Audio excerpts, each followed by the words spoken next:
Ayushi Verma from Investor Learn Academy and I welcome you all to this channel. In the last video we talked about the different styles of investing. आज हम बात करेंगे कि कैसे risk and return important role play करते हैं investments में।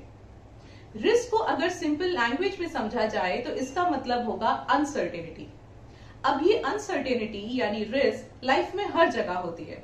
जैसे अगर मानिए मैं रोड पर ट्रैवल कर रही हूँ या ड्राइविंग करते हुए हो सकता है मुझे कुछ इंजरी हो जाए, या ऑनलाइन शॉपिंग करते हुए हो सकता है मेरे साथ ऑनलाइन फ्रॉड हो जाए। तो लाइफ में रिस्क तो हर सिचुएशन में हो सकता है। इसी तरह जब आप इन्वेस्टमेंट्स करते हैं तो उसमें भी रिस्क हो सकता है। अब ये रिस्क इन्वेस्टमेंट के एस्पेक्ट से क्या होता है, इसकी इंपॉर्टेंस क्या है, रिस्क और रिटर्न रिलेशनशिप क्या है, ये सभी टॉपिक्स आज हम डिस्कस करेंगे। तो आइए शुरू करते हैं और समझते हैं कि इन्वेस्टमेंट के पॉइंट ऑफ व्यू से रिस्क है क्या। So the definition of risk in the stock market context is the probability of losing money. When you transact in the markets, you are exposed to risk, which means you can possibly lose money. For example, when you buy a company's stock, whether you like it or not, you are exposed to risk. Now this risk can be broken down into two types. First is the systematic risk. Second is the unsystematic risk. Systematic risk जिसे आप market risk भी कहते हैं, जो market में सभी participants के लिए common होता है। Systematic risk is also called as undiversifiable risk और volatility risk.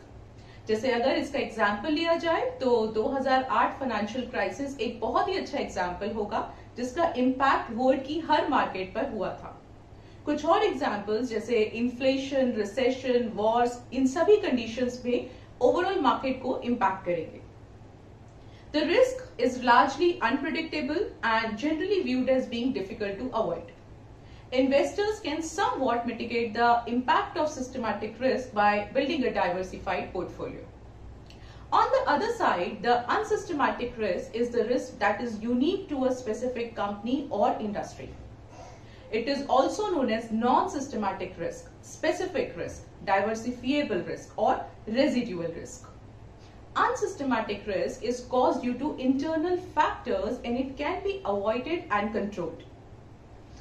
Unsystematic risk can be minimized by the diversification in the portfolio. Its examples could be a new competitor in the marketplace, a regulatory change, a shift in the management, etc. The types of the unsystematic risk are business risk, financial risk, operational risk, strategic risk, legal and regulatory risk.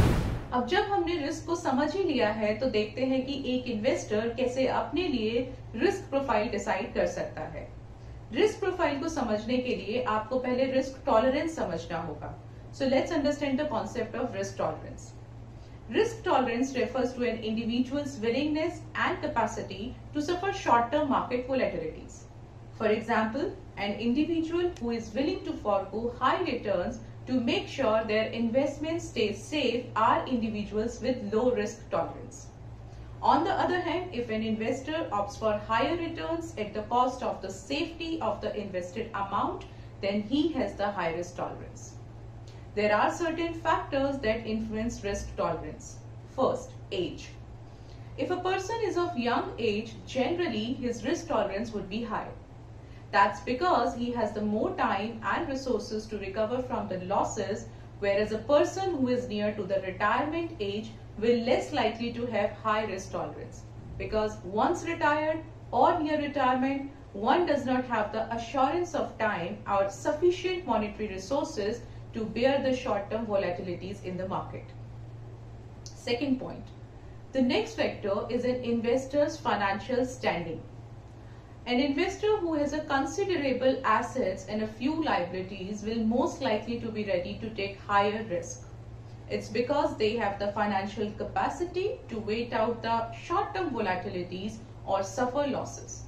On the other hand, an individual with a sizable set of liabilities compared to assets will possibly have a low risk tolerance. Third, disposable income.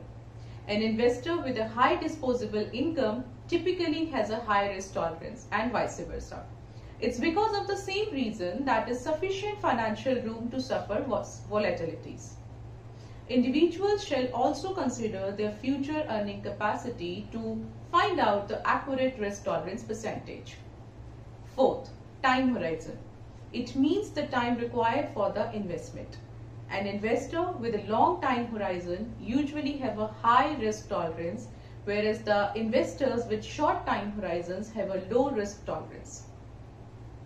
There are certain categories of risk tolerance. First, conservative.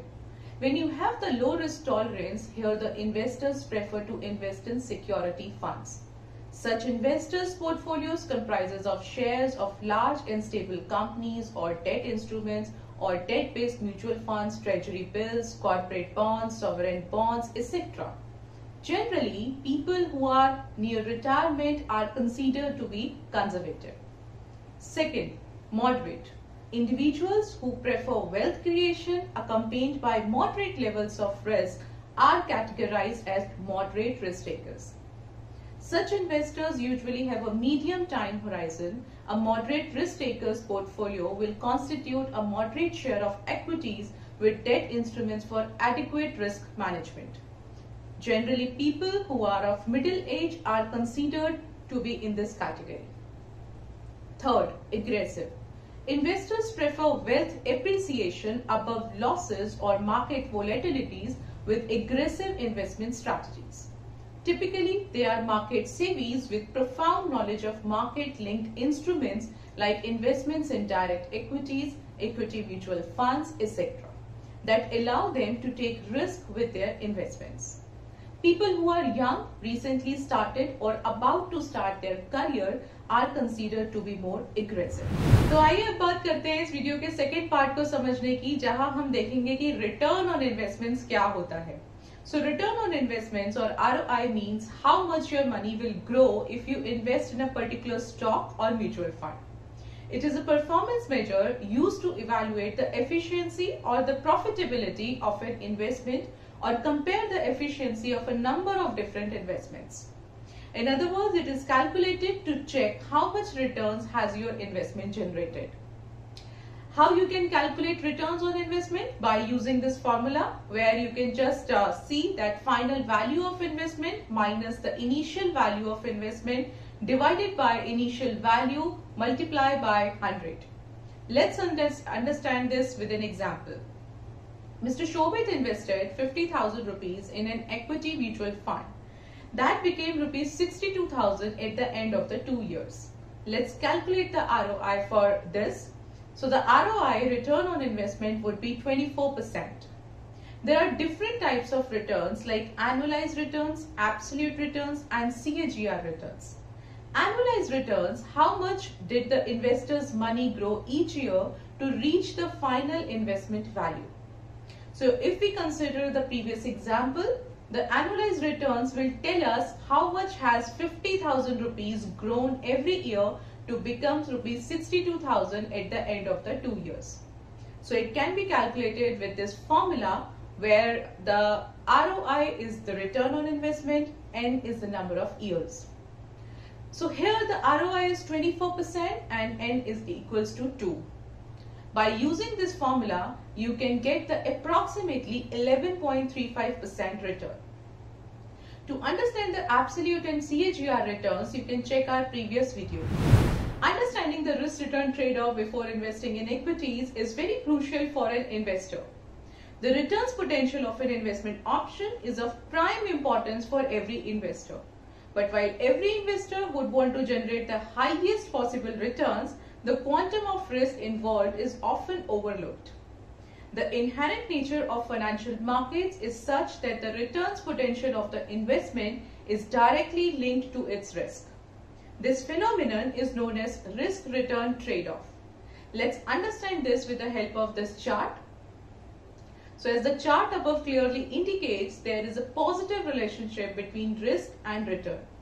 So when you are invested in the safe assets like bank FDs, government bonds, treasury bills, then your risk is the lowest. But so are your returns. As you go up to this risk ladder, your returns increase proportionately and so does your risk.